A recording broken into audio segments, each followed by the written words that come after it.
Aqui temos um Charmat e aqui temos um método clássico. Esse daqui é de Portugal, tá, gente? Isso aqui é uma seleção Caves da Montanha. As portuguesas que estão aí na live conhecem ali a região de Anadia, que é da onde veio. E então, vamos ao método de fabricação. A gente sabe que existe champanhe e a gente sabe que existe, digamos, todo o resto, entre aspas, que é denominado espumante. Qual que é a diferença crucial, tá? O método, região e tudo mais. Vamos começar pelo champanhe. Champanhe, ele nada mais é, mesmo um espumante, mesmo um champanhe, enfim, nada mais é do que um vinho normal, tá? Se atentem a isso. Então, todo espumante, todo champanhe, antes de ser chamado assim, ele é um vinho, tá? Ele é um vinho que ele passa todo aquele processo normal ali de fermentação e tudo mais, que é o que a gente chama de vinho tranquilo. Então, ele é um vinho tranquilo, por quê? Porque ele não tem as borbulhas. Aí, depois ele passa por uma segunda fermentação para ganhar essas borbulhas. E o champanhe, ele faz a segunda fermentação na própria garrafa, tá? Então, é um por um, é uma forma muito mais especial, é uma forma muito mais custosa também de fazer, e é uma forma, digamos que, muito mais artesanal, porque a segunda fermentação é na própria garrafa que vocês têm na mão. Digamos, quem está aí com o método tradicional, é a mesma coisa, método clássico, tá? Ele pode ser chamado de método clássico, método tradicional ou método champenoise. A segunda fermentação ocorre dentro da garrafa. E como que é essa segunda fermentação? É adicionado um líquido que é chamado de licor de tiragem, tá? Que ele é adicionado com leveduras e açúcares, para que essas leveduras e esses açúcares eles façam ali essa segunda fermentação na garrafa. E aí, então, quando as leveduras começam a fazer essa segunda, né, essa fermentação, começam a criar ali o gás carbônico, que são as perlages, que são as borbulhas. E aí fica aqui dentro, né, da própria garrafa. E aí depois, o que acontece, né, quando já fermentou? A diferença é que quando... Agora eu não posso virar aqui, né, senão também vou fazer outra lambança. Mas, quando é adicionado aqui para fazer a segunda fermentação, este produto aqui que está fazendo na própria garrafa, ele vai para um móvel que se chama pupitre. E ele fica nos... Eu não vou conseguir virar ele aqui agora, acho eu.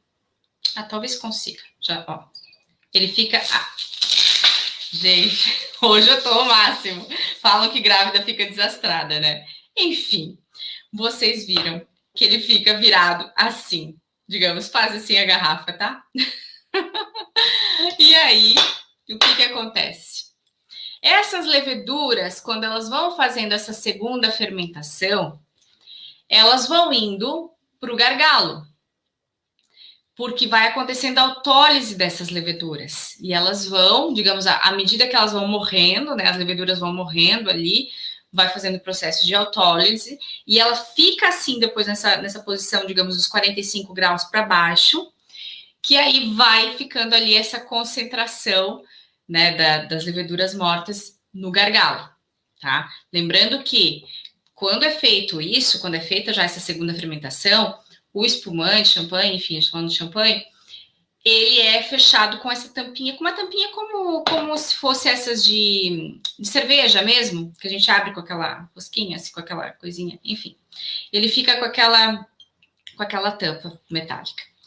E aí, depois, ele fica nos menos 45 graus para concentrar esse excesso lá das leveduras mortas. E aí, um outro estágio, depois que isso já foi fermentado, depois que o produtor, né, o enólogo resolveu que não, já tá bom, já tá o suficiente, já não precisa mais ficar ali em contato, né, essas leveduras ali, enfim, essas borras ficam ali em contato, que eles vão fazendo cada vez mais um giro ali no pupitre. Aí eles levam para um outro processo que se chama degorgement, tá? E o degorgement atual, né, com o maquinário, todo esse maquinário atual, porque tudo evoluiu muito, né, gente? Porque o champanhe, digamos assim, esse método, esse processo que eu estou contando para vocês, ele, digamos, ele surgiu realmente assim, ele é abençoado lá, estou limpando aqui, lá na região de Champagne, na França, tá? Então, por isso que a gente já vai chegar lá, porque que leva esse nome. E aí, depois ele vai para o pupitre, e aí, depois, quando o enólogo decidiu que aquilo já está bom o suficiente, ele vai para o processo de degorgement. E o degorgement, como que eles fazem? Eles congelam essa partezinha aqui, tá? Fazem aqui um congelamento e depois eles retiram através, hoje em dia, né? Através de um maquinário super moderno, eles retiram isso aqui que está congelado, que é esse excesso das leveduras mortas das borras. E aí, então, isso sai fora. E aí, depois, acaba sempre vazando um pouco do líquido, né? Porque é retirado aquele excesso ali das borras. E aí, eles adicionam o que é chamado de licor de expedição. O licor de expedição é o que dá os níveis de dulçor, né? Os níveis, digamos, de açúcar do seu champanhe, do seu espumante e tudo mais. E, na verdade, eles adicionam açúcar e eles adicionam um pouco do vinho, e muitos colocam conhaque, muitos colocam algum licor, eles falam que é o segredo da casa, porque aí, digamos que é a cereja do bolo, né? É aquela receita secreta que muitos não contam nem por decreto, porque ali, às vezes, é que está é realmente a finalização, porque depois disso ele já vai aqui com a tampa, já vai realmente... Né, já está pronto, já está finalizado. Daí o produtor é que vai optar se essa garrafa vai ficar descansando mais meses ou até mesmo anos lá na produção, até vir para o comércio, até chegar na sua casa, porque isso aí vai depender se ele quer realmente um espumante aí com muito mais características e tudo mais. Esse processo que eu contei para vocês aí das leveduras e ele ficar no pupitre, dependendo do produto que o produtor, que o enólogo, ele quer te entregar, muitas vezes eles deixam meses e até alguns anos ali em contato com as borras, tá? Por quê? Porque ele vai fazendo ganhar cada vez mais corpo, vai ganhando mais cremosidade, esse contato ali com as borras e tudo mais, tá? Então, temos essa opção. E aí, depois, lembram, depois é feito esse congelamento e aí é adicionado o licor de expedição. Só não é adicionado o licor de expedição em um dos casos, que é quando a gente vê o espumante, o champanhe nature, tá? Tá tocando aqui o meu celular. Opa, só deixa eu desligar aqui. Hoje é o dia do imprevisto. Ele estava aqui. Isso. Que é o nature, daí ele não vai, tá? Então, temos essa opção. Ah, mas isso que eu estou contando para vocês é o método champanhe, método champenoise, tá? Que é a mesma coisa do método clássico e método tradicional. Só que só pode levar o nome de champanhe quando ele realmente for produzido na região de Champagne que fica na França, tá? Por quê? Porque eles, digamos que desenvolveram esse método, que inventaram esse método, e aí, então, eles têm essa concessão. Só que o que acontece, talvez algumas de vocês saibam, é que tem uma vinícola brasileira que se chama Peter Longo, que ganhou a concessão para estar utilizando o nome de champanhe, porque, segundo eles, depois eles apresentaram lá documentos e registros, enfim, que o STF concordou que está tudo ok, eles começaram, né, eles já faziam esse método, já utilizavam esse nome antes da França ter proibido aí que todo o resto do mundo pudesse utilizar. Então, eles, tá, a vinícola Peter Longo, digamos, é a única fora da França, fora da região aí de Champagne, que tem a concessão para estar utilizando aí este nome Champagne. Por quê? Todo o resto que não seja de Champagne, né, da região de Champagne na França, não pode levar o nome de Champagne. Aí leva qual nome? Aí leva o nome de espumante.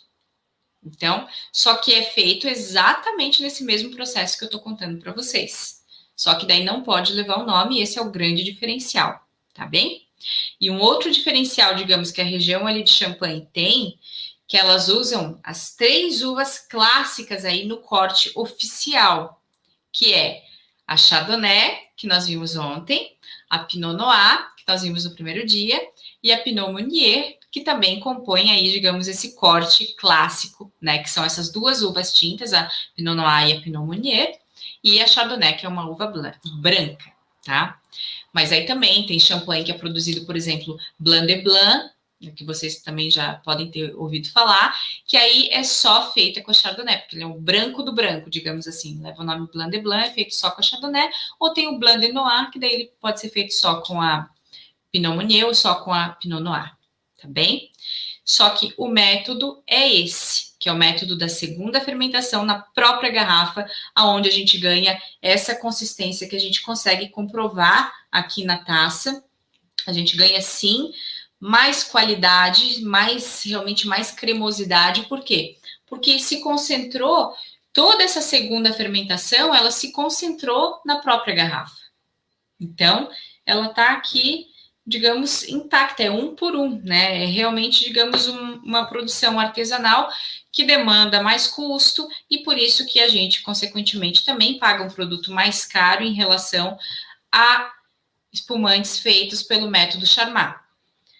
Aí vem uma grande diferença também, porque geralmente os espumantes, né, os champanhes, enfim, feitos com o método clássico, aqui o método tradicional, ele vem realmente muito mais essa questão do brioche, da fermentação, esses aromas assim um pouco mais complexos, né, mais envolventes, enquanto um produzido pelo método Charmat, ele tem mais essa coisa da fruta, ele é muito mais frutado.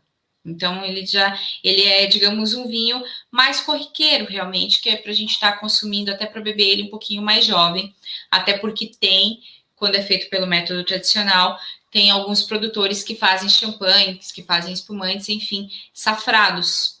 Então, aí a gente está falando realmente de um produto de uma grande qualidade. Se vocês observarem, a maioria dos champanhes, né, não tem safra, mas alguns exemplares têm safra, sim, porque aí, digamos, o enólogo, o produtor, a própria produção quis te mostrar que, olha, esse produto aqui, ele é safrado, ele tem uma qualidade, então, muitas vezes ele fica repousando também o produto, né, fica, depois de pronto, ele fica descansando na adega, ele fica realmente fazendo o envelhecimento dele em garrafa, tá?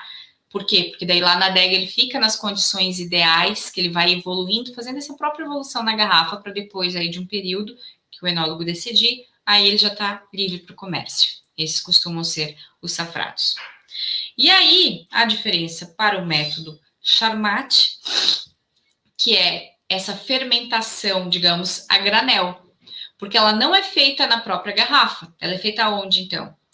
Ela é feita nas tubas de inox. Essa também é a grande diferença. Enquanto o método tradicional, o método Champagne, né, Champenoise, ele é feito na própria garrafa, o outro ele é feito nos tanques de inox, nas tubas de inox. Daí é muito mais barato, digamos assim, muito mais rápido também de estar produzindo. Então é a mesma coisa, eles adicionam o licor de tiragem, que é para fazer as leveduras e o açúcar para fazer a fermentação, mas aí já é no próprio tanque, e aí depois ele já vai para o envase. Então, gente, essa é a diferença crucial, tá? Enquanto um leva 1 por 1 na própria garrafa ali, o outro é, digamos, uma produção mais a granel. E aí é um produto mais corriqueiro, realmente, com essas outras notas, assim, um pouco mais frutadas, enfim, e com menos consistência de perlage. Deixa eu até ver, porque é chocante aqui a diferença. Eu acho que, não sei se vocês conseguem ver, mas aqui quase, olha, quase não tem nada. E esse daqui, ele tá, talvez vocês não consigam ver, mas ele tá com bastante perlages ali subindo, que é realmente essa diferença aí do método.